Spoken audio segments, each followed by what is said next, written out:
j'ai eu quelques surprises parce que plutôt que de faire une synthèse, quelques éléments qui, pas seulement dans les débats d'ailleurs, parce que les débats, hélas, n'ont pas la vivacité qu'ils auraient si on était en présence, mais parmi les interventions. Par exemple, Mireille Delmas-Marty, dont on connaît tous à peu près le travail entre le pluralisme ordonné, etc., a dit à un moment donné, le droit n'est pas au centre. Et ça m'a paru extrêmement intéressant. Le droit n'est pas au centre. Et on parlait du droit commun. Et en fait, c'est très intéressant de dire ça, parce que en fait, c'est une remise en cause aussi du rôle positiviste que l'on donne au droit. En fait, le droit, pourquoi le droit est un droit commun? Parce qu'il émerge en fait d'une société. Tout d'un coup, c'est de lui rendre sa dynamique aussi de création. Le droit sert aussi à créer une société. Donc, on ne peut pas dire au départ qu'il existe. Il est créé, il est construit aussi. Donc ça me paraissait une idée intéressante. Dans l'intervention, enfin, j'ai apprécié toutes les interventions, mais je choisis.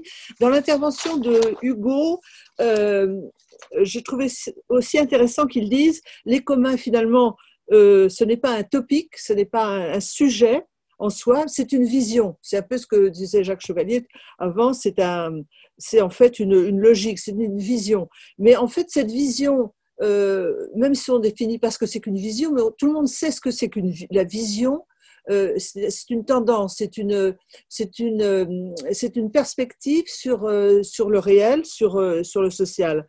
Et je pensais que c'était très intéressant. Et surtout aussi, il introduit cette conception du droit, enfin, élargissement des droits, un droit des futures générations. Ça, c'est à inclure aussi dans notre boîte à outils de juristes.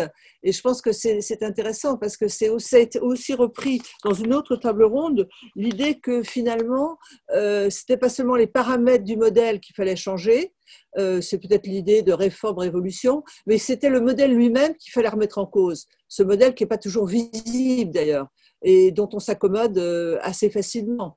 Et donc, je pense que ce qui est intéressant, c'est de dire aussi que il y a le basculement ou la tension entre peut-on seulement introduire comme un maquillage, comme un cosmétique, la notion de commun dans comment dirais-je, dans des dispositifs qui ont quelque essoufflement, seulement que ce soit l'État ou l'entreprise, le marché, insuffler du commun, ça peut être juste une forme de maquillage. Mais bon, indépendamment du fait que bon, personne n'est dupe, mais est-ce que nous, on s'intéresse plus au commun en tant que, sinon, un dispositif à part entière, mais qui aurait sa propre ontologie, sa propre définition. Mais est-ce que par rapport à l'État et à l'entreprise, on peut encore le définir de façon comme pure?